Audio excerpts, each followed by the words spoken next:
जमींदार की पत्नी के कपड़े तैयार हो चुके हैं, लेकिन कपड़े लेने के लिए हवेली से अभी तक कोई नहीं आया। हर बार तो समय से कपड़े लेने के लिए कोई ना कोई आ ही जाता था, लेकिन आज सुबह से दोपहर हो चुकी है, लेकिन अभी तक किसी न किसी को तो आ जाना चाहिए था, लेकिन कोई नहीं आया। मुझे थोड़ा देर इंतजार करना चाहिए, शायद कोई आ जाए। अब्बा, आप उठ गए? हाँ बेटा, जरा ये बताओ समय क्या हो गया? बाबा, शाम होने को आई है। मैंने आपके लिए खाना बना दिया है, अगर आप कहे तो ले आऊं? नहीं बेटा, अभी भूख नहीं है। तुमने खा लिया? नहीं बाबा, अभी हवेली जा रही हूँ, वहाँ से आने के बाद खाऊंगी। और आपकी दवाई भी तो लानी है। क्या हुआ बेटा, हवेली क्यों? बाबा, आज जमींदार की हवेली से कोई नहीं आया कपड़े लेने के लिए। थोड़ी देर और इंतजार कर लो, शायद कोई आ ही जाए। नहीं बाबा, सुबह से शाम होने को आई है, लेकिन अभी तक कोई नहीं आया। और अगर मालकिन को समय से कपड़े नहीं मिले तो वह बहुत क्रोधित हो जाएंगी। ठीक है बेटा, तुम जाओ। बाबा, अगर मुझे थोड़ी देर हो जाए तो आप खाना खा लीजिएगा। इतना कहकर कृतिका हवेली के लिए निकल जाती है।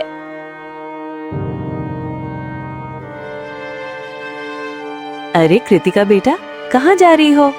काकी, हवेली जा रही हूँ, मालकिन को कपड़े देने के लिए। कितनी खूबसूरत है कृतिका, और कितनी साफ दिल की है।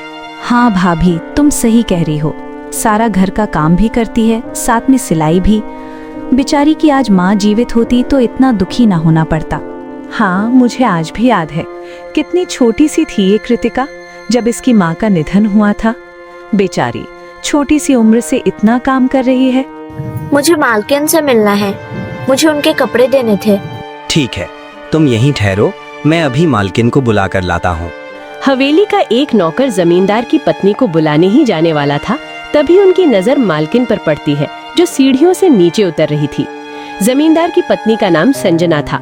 उन्होंने बहुत ही सुंदर लाल रंग की साड़ी पहन रखी थी, गले में एक बहुत ही सुंदर हीरों का हार, और वो हवेली के बाहर आई। उन्होंने तिरछी निगाहों से कृतिका की ओर देखा और कहा, क्यों रे कृतिका, इतने दिन लगाता है क्या कोई कपड़े सिलने में? नहीं मालकिन, मैंने तो 2 दिन पहले ही सिलाई पूरी कर ली थी। सोचा कि आपकी नौकरानी आकर ले जाएगी, लेकिन जब वह नहीं आई तो मैं खुद ही ले आई। इस राधा को तो आने दो, फिर बताती हूँ उसको तो। आज वो हवेली भी नहीं आई। दरअसल राधा जमींदार की पत्नी की सेविका थी, जो कृतिका से कपड़े लाया करती थी। जमींदार की पत्नी एक एक करके कपड़े खोलकर देखने लगी। थोड़ी देर बाद उसका गुस्सा कम हुआ और बोली, सिलाई तो तुमने बहुत अच्छी की है, आज पहन कर देखूंगी। कृतिका ये सब सुनकर बहुत खुश हुई। उसे लगा अब उसे मेहनत की मजदूरी मिल जाएगी। लेकिन तभी हवेली के कोने से शोर आने लगा। ऐसा लग रहा था जैसे कोई बड़ा हंगामा हो गया हो। सारे दौड़ पड़े। किसी के हाथ में मोटा डंडा था तो किसी के हाथ में लाठी थी। ये सब देखकर जमींदार की पत्नी घबरा गई।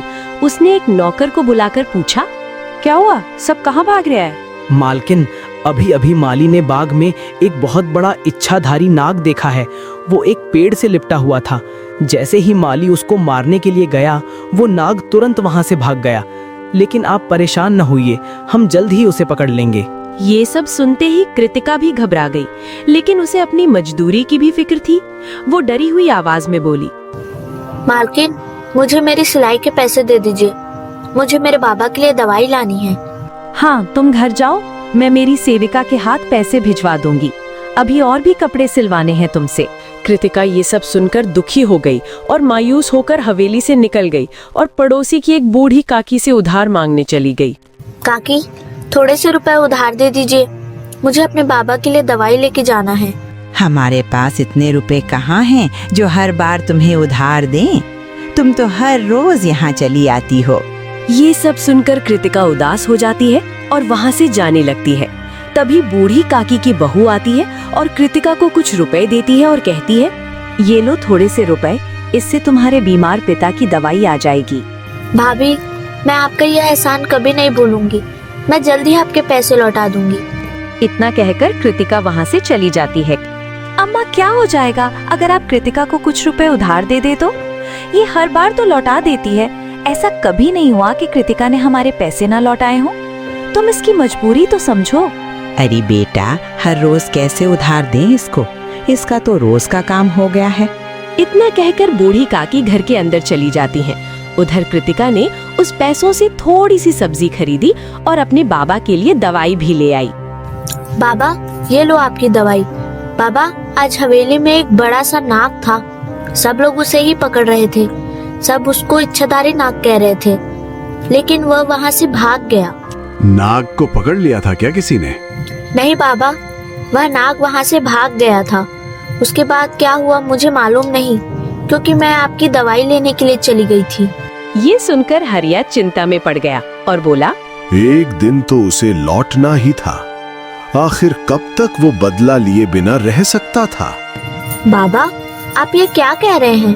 अगर उन्होंने उस नाग को मार दिया तो वो फिर लौट आएगा, क्योंकि वो एक इच्छाधारी नाग है और इच्छाधारी नाग कभी नहीं मरता। 100 साल बाद भी उसका फिर से जन्म होता है। बाबा, आप ये सब क्या कह रहे हो? यह सब बस किस्से कहानियाँ होती है। मगर उसका बाबा घबराया हुआ था और अपने बाबा के मुख पर ऐसी चिंता की लकीरें देखकर कृतिका भी घबरा गई। जैसे ही शाम हुई, मौसम बहुत खराब हो गया। तेज आंधी आने लग गई और साथ में बारिश भी शुरू हो गई। कृतिका खराब मौसम को देखकर डर गई और संजू को अंदर बुलाया। राजू, अंदर आकर खेल ले। बाहर मौसम बहुत खराब हो रहा है। और बाबा, आप भी अंदर आकर सो जाइए। संजू और हरिया अंदर आकर सो गए और कृतिका भी अंदर चली गई। जब रात आधी से ज्यादा गुजर गई तब अचानक से दरवाजे के बाहर से आवाज आई। कृतिका की आंख खुल गई और वो ये सब देखकर बहुत डर गई। आखिर इतनी रात को कौन आ सकता है? कृतिका ने घर के अंदर से ही आवाज लगाई। कौन है? तभी बाहर से आवाज आई। मैं एक मुसाफिर हूँ और मुझे चोट लगी हुई है। कृपया करके मुझे एक रात के लिए आपके घर में ठहरने के लिए आसरा दे दीजिए। इतनी रात को किसी मुसाफिर को अंदर बुलाना ठीक रहेगा क्या? लेकिन मैं क्या करूं? इस मुसाफिर को चोट लगी है। अगर मैं इसको घर के अंदर नहीं बुलाऊंगी तो यह बारिश की वजह से कहीं मर ना जाए। इतना कहकर कृतिका दरवाजे के पास चली गई और दरवाजा खोलने लगी। कृतिका ने जैसे ही दरवाजा खोला, वो बाहर खड़े नौजवान युवक को देखकर एकदम से डर गई। दरवाजे के बाहर एक बहुत ही सुंदर युवक था। उसकी नीली आंखें और गोरा रंग, और दिखने में वो एक राजकुमार लग रहा था। लेकिन उसके शरीर पर बहुत चोट आई थी। उसके कपड़ों पर जगह जगह खून लगा हुआ था। कृतिका ये सब देखकर घबरा गई और उस नौजवान युवक से बोली, हे नौजवान युवक, तुम कौन हो? तुम्हें इतनी चोट कैसी लगी है? तुम्हारा नाम क्या है? मेरा नाम आदित्य है। मुझे कुछ आदमियों ने अकेला देखकर डंडी से पीट दिया, जिसकी वजह से मुझे इतनी चोट आई है। अब मैं भी उनको नहीं छोड़ूंगा। उसके चेहरे पर एक अलग ही गुस्सा झलक रहा था। आदित्य, तुम अंदर आ जाओ। कृतिका ने आदित्य को अंदर बुला लिया और आदित्य एक चारपाई पर बैठ गया। क्या बाबा को इतनी रात को जगाना ठीक रहेगा? लेकिन बाबा की तबीयत भी खराब है। उनको इतनी मुश्किल से नींद आई है। मैं उनकी नींद खराब नहीं कर सकती। क्या एक छोटा सा कपड़ा मिलेगा? कृतिका के पास सब नए कपड़े थे, लेकिन कृतिका ने एक दुपट्टा लाकर आदित्य को दे दिया। जैसे ही आदित्य वो दुपट्टा अपने जख्मों पर बांधने लगा, तभी उसको बहुत तेज दर्द होने लगा। आप ठहरिए, मैं आपको दुपट्टा बांध देती हूँ। इतना कहकर कृतिका ने उसके हाथ पर दुपट्टा बांध दिया। कृतिका को साथ में डर भी लग रहा था, क्योंकि उसने इतनी करीब से कभी किसी गैर मर्द को नहीं देखा था। आदित्य चुपचाप बैठा हुआ था। ऐसा लग रहा था मानो वो सब कुछ हार चुका हो। आदित्य, मैं तुम्हारे लिए खाना लेकर आती हूँ। तुम्हें भूख लगी होगी। हाँ, मुझे बहुत जोरों से भूख लगी है। अगर थोड़ा सा खाना मिल जाए तो बहुत मेहरबानी होगी। इतना कहकर कृतिका रसोई घर में चली गई और रात का बचा हुआ थोड़ा सा खाना ले आई। इतना खूबसूरत नौजवान किसके घर आया होगा? उसकी आंखें किसी आम इंसान की तरह नहीं लग रही। यह तो ऐसा लग रहा है जैसे कोई राजकुमार हो।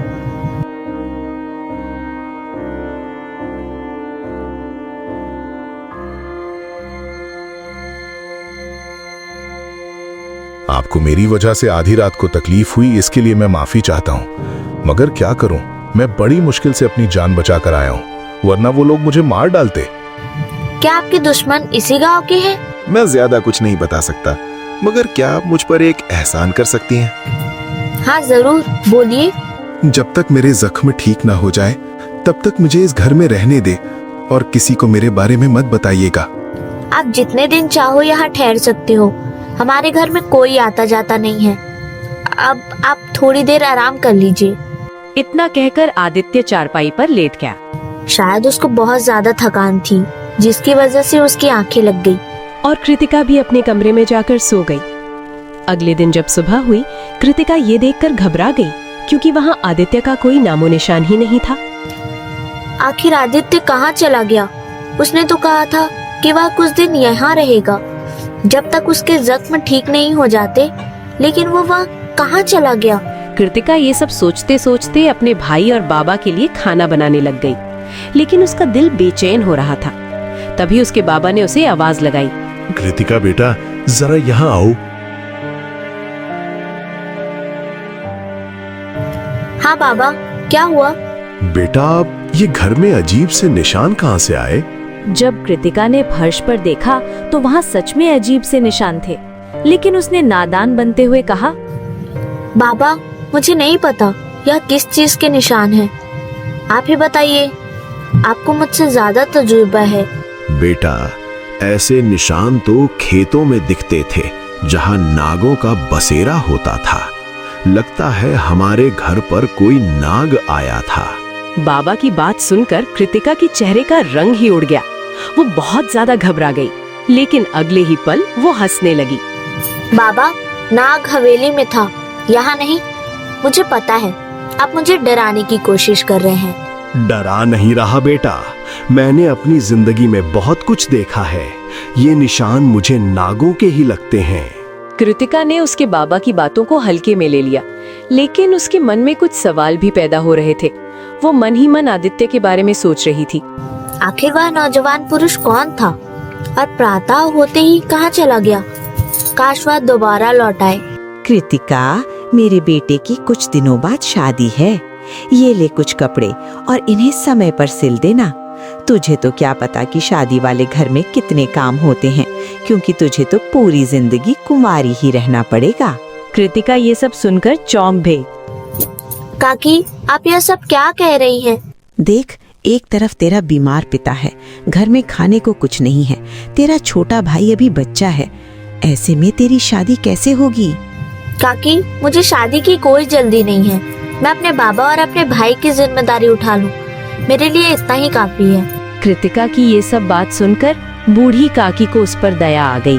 भगवान तुझे हिम्मत दे बेटी, लेकिन तुझे देखकर मुझे दया आती है। बूढ़ी काकी जबान से तेज थी, लेकिन दिल की इतनी भी बुरी नहीं थी। शाम को संजू बाहर से आया और अपनी बहन से कहने लगा, दीदी, आज स्कूल की मैडम फीस मांग रही थी। हाँ भाई, एक आध दिन में मैं फीस भर दूंगी, तू परेशान मत हो। इतना कहकर कृतिका अंदर चली गई।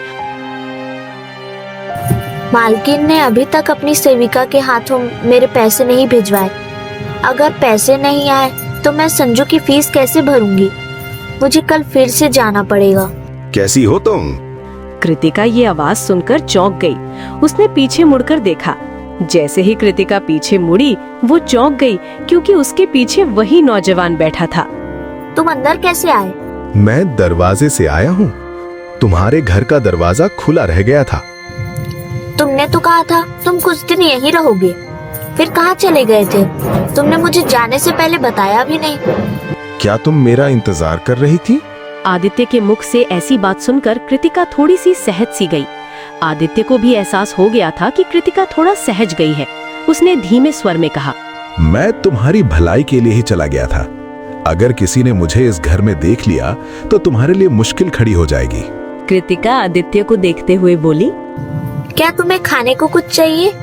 हाँ, मुझे बहुत भूख लगी है, लेकिन मेरा रोटी खाने का मन नहीं हो रहा। अगर थोड़ा सा दूध मिल जाए तो। इतना कहकर कृतिका रसोई घर में चली गई और अपने बाबा के लिए रखा हुआ दूध आदित्य के लिए ले आई। आदित्य दूध पीने लग गया। वो ऐसे दूध पी रहा था जैसे उसे दूध की सख्त जरूरत थी। आदित्य ने दूध खत्म करते हुए खाली कटोरा कृतिका को लौटाते हुए कहा, तुम बहुत मेहरबान लड़की हो। कृतिका आदित्य की बात सुनकर चुप रही, लेकिन उसके मन में बहुत कुछ चल रहा था। कृतिका आदित्य से पूछने लगी। तुम्हारे दुश्मन कौन है? मुझे बताओ, मैं तुम्हारी मदद कर सकती हूँ। आदित्य ने कृतिका के बात को टालते हुए कहा, नहीं, मुझे अपना बदला खुद ही लेना है। बस मुझे थोड़ा सा वक्त चाहिए। कृतिका बेटी, इधर आओ। कृतिका आदित्य से बात करने में इतनी व्यस्त हो गई थी कि उसे उसके बाबा की आवाज सुनाई ही नहीं दे रही थी। तभी कृतिका को उसके बाबा की आवाज सुनाई दी और वो घबरा गई। बेटा, मैं तुम्हें इतनी देर से देख रहा हूँ, तुम बाहर बैठकर किसी से बातें कर रही हो। तुम्हारी आवाज तो साफ साफ सुनाई दे रही थी, लेकिन और किसी की आवाज सुनाई नहीं दे रही थी। कृतिका का दिल जोरों से धड़कने लगा। उसे लगा उसके बाबा ने उसे आदित्य से बातें करते हुए देख लिया है। तभी उसने बाहर झांक कर देखा, लेकिन वहाँ कोई नहीं था। आदित्य वहाँ से चला गया था। कृतिका ने खुद को संभालते हुए कहा, किसी से नहीं बाबा, आपको जरूर कोई भ्रम हुआ होगा। नहीं बेटी, मैंने अपनी आंखों से देखा है। ऐसे लग रहा था जैसे तुम्हारे सामने कोई बैठा है। बाबा, आपको जरूर कोई भ्रम हुआ होगा। मैं इतनी रात को किससे बात करूंगी? ठीक है बेटा, रात बहुत हो गई है, अब तुम जाकर सो जाओ। आदित्य आज भी मुझे बिना बताए चला गया। सुबह जब कृतिका खाना बना रही थी, तभी उसके बाबा की चिल्लाने की आवाज आई। कृतिका, इधर आओ बेटी, ये देखो, आज फिर वैसे ही निशान है जो कल थे। कृतिका अपने बाबा की आवाज सुनकर बाहर आई और उसने देखा कि उनके आंगन में एक अजीब से निशान बने हुए थे। कृतिका, तुमने कहा था कि हवेली में तुमने नाग देखा था, मगर अब तो ऐसा लग रहा है कि वो जिंदा है और हमारे गांव में घूम रहा है। हरिया की आंखों में एक अजीब सा डर था। वो नाग बहुत ही खतरनाक है। ये सुनकर कृतिका परेशान हो गई और कहने लगी, बाबा, उस नाग को तो हवेली के आदमियों ने मार दिया था। लेकिन उसके बाबा को उसकी बातों पर यकीन नहीं हो रहा था। तभी कृतिका ने उसके बाबा से कहा, बाबा, मालकिन ने अभी तक मेरी सिलाई के पैसे नहीं भिजवाए हैं और मुझे पड़ोस की भाभी के भी पैसे वापस करने हैं, इसलिए मुझे हवेली जाना होगा। और संजू और आपके लिए मैंने खाना बनाकर रख दिया है, आप दोनों खा लीजिएगा। ठीक है बेटी, लेकिन घर जल्दी लौट आना। ठीक है बाबा। और इतना कहकर कृतिका घर से निकल गई। जो रास्ता हवेली की ओर जाता था, वो रास्ता बहुत सुनसान था। कृतिका को महसूस हो रहा था कि कोई उसका पीछा कर रहा है। कृतिका ने पीछे मुड़कर देखा, वो हैरान रह गई। उसके पीछे वही नौजवान युवक खड़ा हुआ था। आदित्य की आंखों में वही चमक थी जो हर बार कृतिका को बेचैन करती थी। वो मुस्कुराते हुए बोला, जहाँ तुम जाओगी मैं भी वहीं पहुँच जाऊंगा। ठीक है, फिर मैं हवेली जा रही हूँ, तुम भी मेरे साथ चलो, थोड़ी बातें भी हो जाएंगी। नहीं, मैं हवेली नहीं जाऊंगा।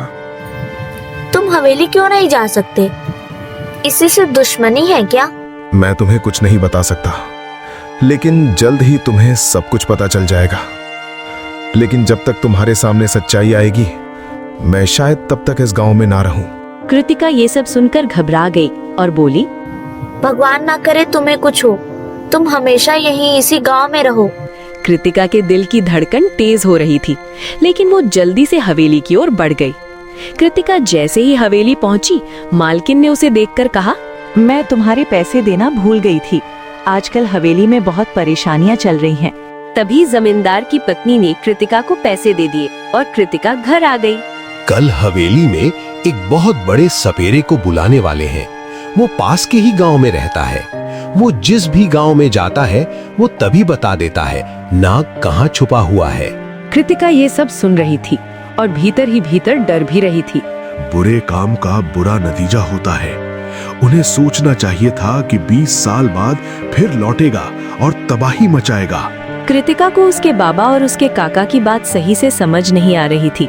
जब कृतिका आधी रात को चारपाई पर लेटी हुई थी, उसे एकदम से एहसास हुआ कि उसके कमरे में कोई है। तभी उसने देखा वही नौजवान युवक उसके कमरे में एक कोने में बैठा हुआ था। उसको देखकर कृतिका डर गई। तुम यहाँ अंदर कैसे आए? मैं दीवार कूद कर आया हूँ। अगर मैं दीवार कूद कर नहीं आता तो वो लोग मेरी जान ले लेते। लेकिन मैं तुम्हें एक बात कहना चाहता हूँ कि तुम बहुत खूबसूरत हो, बिल्कुल मेरी अनामिका जैसी। यह अनामिका कौन है? अनामिका वो लड़की थी जिसे मैं बेहद मोहब्बत करता था। तुम्हारी आंखें और सूरत बिल्कुल उसी के जैसी है।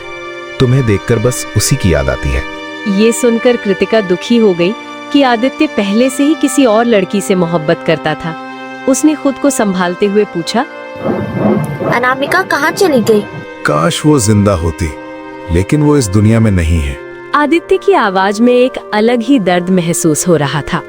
अनामिका सच में कितनी खुशनसीब होगी जिससे यह नौजवान युवक इतनी मोहब्बत करता था। मेरी अनामिका को मुझसे छीन लिया गया।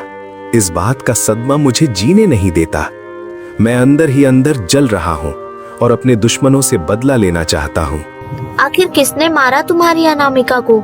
मैं फिर आऊंगा। और इतना कहकर वो नौजवान पुरुष फिर से वहाँ से चला गया। अगले दिन कृतिका के काका फिर से उसके बाबा के पास आए। भाई, उस नाग को पूरे गांव में ढूंढ लिया, लेकिन वो जख्मी नाग कहीं नहीं मिला। कृतिका ये समझ नहीं पा रही थी कि उसके बाबा इतने परेशान क्यों हैं। तभी उनके दरवाजे पर किसी की आवाज आती है। जब वो बाहर निकलकर देखते हैं तब जमींदार और कुछ लोग और वो सपेरा उनके घर के बाहर खड़े हुए थे। तुमने उस नाग को अपने घर में छुपा कर रखा है। सपेरे को इसी घर में नाग का आभास हो रहा है। मैं कुछ नहीं जानता। अगर सपेरे की बात सच निकली तो तुम सजा के लिए तैयार रहना। तभी सपेरे ने अपनी बीन बजाई। तभी दीवार के पास से एक बड़ा सांप दिखाई दिया। जमींदार के लोग उसके पीछे भागने लगे। कृतिका ये सब देखकर कांपने लगी और उसने अपने बाबा से पूछा, बाबा, ये सब क्या हो रहा है और जमींदार आपको यह सब क्यों कह रहा था? बेटी, क्योंकि मैं जमींदार के बहुत से राज जानता हूँ। बेटी, ये 20 साल पुरानी बात है। मैं एक बहुत बड़ा सपेरा था, लेकिन फिर एक हादसे के बाद मैंने ये काम छोड़ दिया। हमारा गांव उस जगह पर था जहां रेतें होती थी और वहां पे काफी संख्या में नाग रहते थे। उस समय जमींदार ने अपनी हवेली बनाई थी और उस हवेली के एक गुप्त कमरे में एक नाग का जोड़ा रहता था। वो दोनों अपनी दुनिया में मग्न थे, लेकिन जमींदार ने उसे देख लिया। जमींदार और उसके आदमी उस नाग के जोड़े को मारना चाहते थे। उस वक्त मेरे बाबा जिंदा हुआ करते थे। मुझे आज भी याद है जब जमींदार ने मेरे बाबा को हवेली में बुलाया था और उन्होंने बाबा को बोला, तुमको इस नाग के जोड़े को मारना है। लेकिन मेरे बाबा ने साफ इनकार कर दिया और जमींदार से कहने लगे, मैं ये काम कभी नहीं करूंगा। अगर कोई नाग मरता है तो उसकी नागिन कई वर्षों तक तुम्हारा पीछा करेगी, और अगर नागिन मरती है तो वो नाग तुम्हारा पीछा करेगा। उन दोनों में से कोई एक भी कभी ना कभी जरूर लौट कर आएगा। बाबा ने जमींदार की बात मानने से इनकार कर दिया। जमींदार को मेरे बाबा की बात सुनकर बहुत गुस्सा आ गया। उस वक्त तो जमींदार चुप हो गए, लेकिन जब मैं गांव लौट रहा था तब हवेली के कुछ आदमियों ने मुझे अगवा कर लिया और हवेली ले गए। तू भी अपने सपेरे बाप का बेटा है, अब तू ये बीन बजा, हम भी देखते हैं कि वो नाग और नागिन कहाँ छुप कर बैठे हैं। मैंने साफ इनकार कर दिया।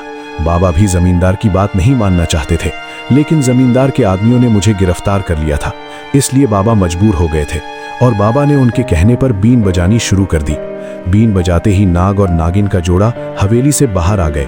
वो बहुत ही मासूम लग रहे थे। वो नाग और नागिन की जोड़ी आज भी मेरी नजरों में घूम रही है। वो जोड़ा बहुत ही खूबसूरत था। मैंने जैसे ही उन्हें हवेली से बाहर निकलते देखा, मैं तुरंत वहां से भाग आया, लेकिन मैं नहीं जानता था कि वो दिन उस नागिन का आखिरी दिन होगा। जमींदार के आदमियों ने उस नागिन को जान से मार दिया और नाग वहां से भाग गया। जमींदार और उसके लोग खुशी मना रहे थे कि नागिन की मृत्यु हो गई और नाग वहां से भाग गया है। फिर कई साल गुजर गए, फिर मेरे बाबा की मृत्यु हो गई। मैं उस वक्त भी एक सपेरा था, लेकिन एक दिन मैं एक जंगल में बैठा हुआ था। तभी एक नाग ने मुझे डस लिया और मैं वहीं गिर पड़ा। वो तो भगवान का शुक्र था कि उस नाग का जहर मेरे पूरे शरीर में नहीं फैला और सिर्फ मेरी टांगों तक फैल के रह गया, और जिस वजह से आज मैं बिस्तर पर लेटा हुआ हूँ। लेकिन मुझे ये आभास हो गया था कि हमारे घर में वही नाग छुपा हुआ है। लेकिन जब मैंने घर में वो अजीब से निशान देखे तो मैं समझ गया था कि हमारे घर में वो नाग आया था, क्योंकि मैं एक सपेरा था और मुझे नाग के निशान की पहचान थी। मैंने उस नाग की जान बचाने की बहुत कोशिश की। मैं चुप रहा ताकि गांव के किसी भी लोगों को ये पता न चले कि वो नाग हमारे घर में छुपा हुआ है। मैं उसे 2-3 बार दीवार पर चलते हुए भी देखा था, लेकिन आज वो यहाँ से भाग गया है। डर है कि कहीं लोग उसे भी मार ना डालें, लेकिन वो पहले से बहुत ताकतवर होकर आया है। हो सकता है कि वो अपनी ताकत से इस गांव में तबाही मचा दे। तुम यहाँ क्या कर रहे हो? मैं ये गांव छोड़कर जा रहा हूँ, क्योंकि मेरा इंतकाम पूरा हो गया है।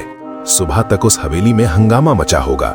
लेकिन क्या तुम ये जानना नहीं चाहोगी कि मैं कौन हूँ और तुम्हारे सामने बार बार क्यों आता रहता हूँ?